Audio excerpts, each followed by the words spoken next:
Welcome back to New Rockstars. I'm Eric Voss, and Marvel's Loki braces to revolutionize our understanding of time and the multiverse in the MCU, and it looks like rules and narrative implications that might actually stick this time. Because unlike limited run series like WandaVision and The Falcon and the Winter Soldier, Marvel Studios plans to continue Loki's story in a second season. So it's not just about getting the character from A to B, it's about building out a whole new corner of the world of the MCU. And yeah, in order to justify such an expansive future of episodes, the world building of this series is everything. And part of that world building are these clues we're seeing in the latest promo imagery, centering around these three mysterious figures lurking behind Loki in the shadows. These have shown up all over the Time Variance Authority headquarters, and they are called the Time Keepers.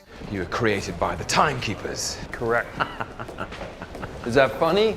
The idea that your little club decides the fate of trillions of people across all of existence at the behest of three space lizards. Yes, it's funny. Now, this trio's history in the Marvel Comics is super complicated, but we're getting a pretty good idea of how exactly they'll play out in the Disney Plus series and affect the broader MCU, so I'm gonna explain this madness. Spoiler warning in case my theories are right, but if not, it's fine because it's more fun to be surprised. So the Time Keepers of the Marvel Comics are powerful, godlike beings who control and oversee the flow of time. Their names are actually Ast, Vort, and Xanth. They reside in the Citadel at the end of all time, where all universes of the multiverse converge at an endpoint. They were created by He Who Remains, the final director of the Time Variance Authority, hoping that they would teach the next universal cycle to help civilizations to avoid the mistakes of the past. Of course, the Timekeepers turn out to be giant a-holes. Well, actually, at first their creation makes them come out flawed, turning into the Time Twisters, who go backward in time, destroying everything in their path, but that ends up being in a separate reality from the real Timekeepers, who, well, still kind of piss everyone off. The Timekeepers buddy up with Immortus, the time-traveling villain later revealed to be one of the identities of Kang the Conqueror, and they send Immortus after the Avengers, and they send Immortus to interfere with Wanda Maximoff's pregnancy when her offspring are revealed to be linked to I can't say his name because it triggers people who think I'm an MCU meteorologist, but Loki does have a stained glass depiction of a red-faced demon, so just keep him in mind, because he always keeps you in mind.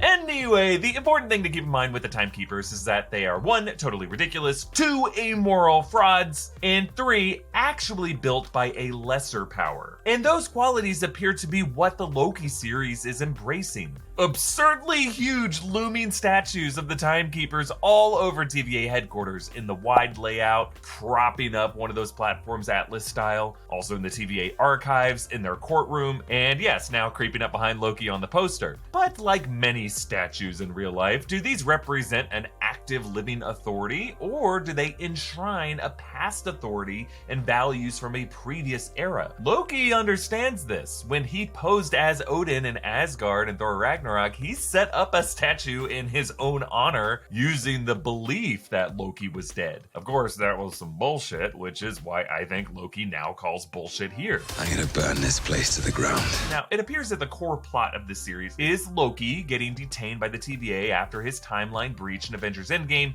and forced by the TVA to help them hunt down a greater threat, which will likely be some alternate Loki variants and or Sophia DiMartino's character, perhaps another Loki variant, Lady Loki. Now, you could kind of compare Loki's plot here to The Wizard of Oz, a traveler from another world brought to a shining emerald city ruled by a huge face in order to kill a wicked witch, but that huge face is actually the illusion from a con man with really nothing to offer. But before we continue, do you ever cover your eyes before opening your monthly credit card balance because you're as scared as a little kid when a bad guy in a scary movie is creeping up behind someone?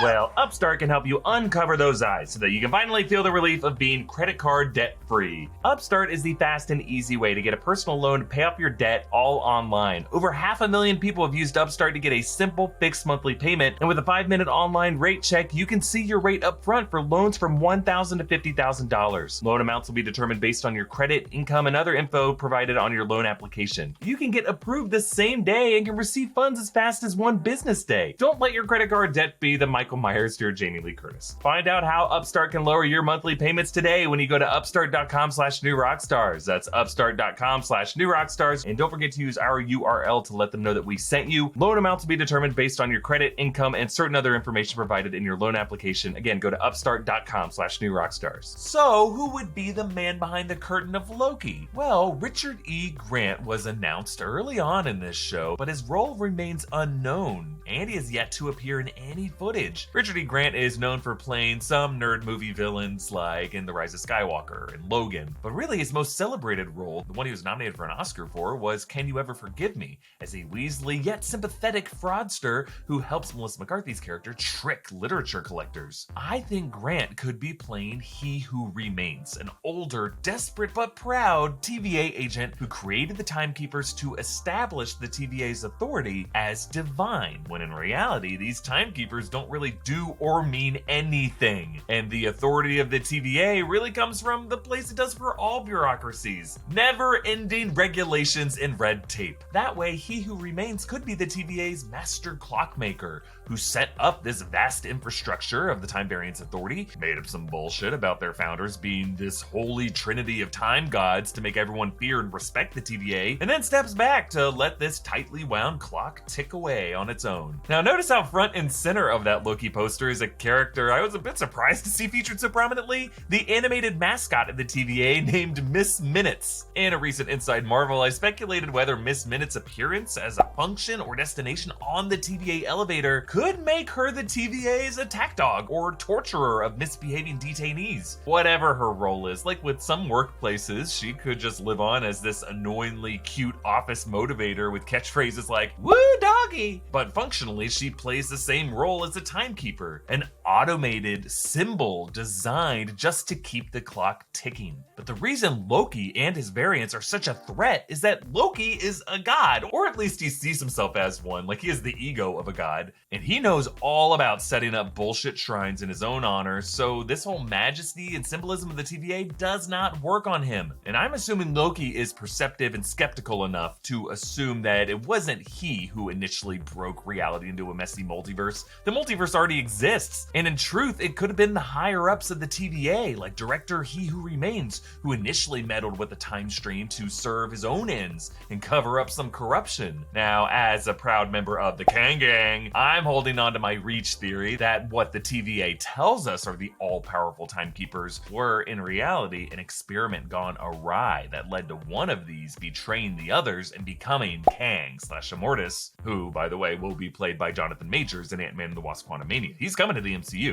and he might show up in this show. Like, Justice Renslayer is going to be in it, that's Kang's love interest, and there's other clues I've talked about before. Kang could be the TVA's skeleton in the closet, their dark, dirty secret that they screwed with the time stream to cover up, and now they're blaming it all on Loki. But really, I think it's likely that this Loki series begins by setting up the other Loki variants and DiMartino's character as the apparent villains, but as the episodes go on, Loki joins forces with those variants to turn on the real threat, the fraud behind the curtain of the TVA. That way, they can oust that corrupt leader, but still keep the TVA running under the directorship of Renslayer, because to be honest, I don't want the TVA to collapse like S.H.I.E.L.D. did. We need a cruel bureaucracy in this universe to keep us honest, and in this case, keep us on time. Hey, a reminder that our Inside Marvel Loki after shows will move to Wednesdays starting June 9th, with our episode Easter egg breakdowns releasing as soon as possible afterward, probably Thursdays, just so we can keep up with new Loki episodes coming out on Wednesdays. So be sure to subscribe to New Rockstars for the most overthought analysis of this series. Also support this channel by checking out some great merch options at newrockstarsmerch.com. We got a new Loki shirt in the works. I think you're gonna love it.